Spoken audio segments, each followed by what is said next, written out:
There's no let-up on the climate change front. The Bureau of Meteorology and the CSIRO have released their State of the Climate report, and it shows at least 5 major trends that you should be concerned about. First up, if you look at what's happened on temperatures, Australia has warmed about 1 degree since 1910, as indeed the planet as a whole has. The key reason is that we are adding greenhouse gases to the atmosphere. If we didn't have any greenhouse gases, in fact the average temperature of the planet would be about minus 18 degrees and we'd be freezing. As it is, it's about plus 15 degrees on average. But if we keep adding greenhouse gases, as indeed we have, since pre-industrial times, we're talking about 44% more CO2 alone. If we keep adding those gases, the temperatures will increase, and that chart will show Australia, and indeed the rest of the planet, getting warmer. We're also seeing a shift in the odds towards extreme heat conditions. So scientists are calling this a 5-fold factor. So from 1951 to 1980, for example, we would have seen extremely warm months occurring about 2% of the time. Now, in the last 15 years, that's increased 5-fold to more than 10%. Likewise, in the overnight temperatures, back in that earlier period, we would have expected, again, about a 2% period with overnight temperatures in the very warm kind of stage. But in the last 15 years, we've seen that rise almost to that 10% as well. Again, a 5-fold increase. Now, it doesn't mean that we never get cold temperatures, but the chances of a cold month have reduced over this period by about 1/3. So if cold is less likely, we're seeing that heat waves are increasing in frequency, they're lasting longer, and they're more intense. As this chart shows, the numbers of extreme heat events are increasing. If you take 2013 alone, there are 28 such days recorded.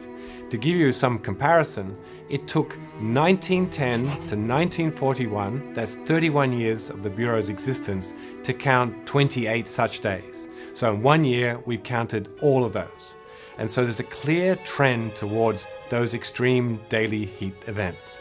And with those, we're also seeing rises in other issues such as extreme fire weather. And those days are also increasing, particularly for southeastern Australia, where a large part of the population lives.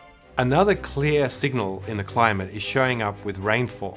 If you look at this chart, you'll see that southwest WA and southeastern Australia are drying out. And that's particularly true during the cooler months of the year, which are important for farmers who that's when they put their crops in.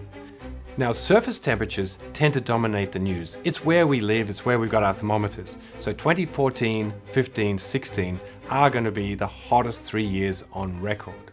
But in fact, the most clear signal for climate change is being registered in the oceans, which are not subject to the kind of fluctuations we see at the surface between El Niño and La Niñas, for example.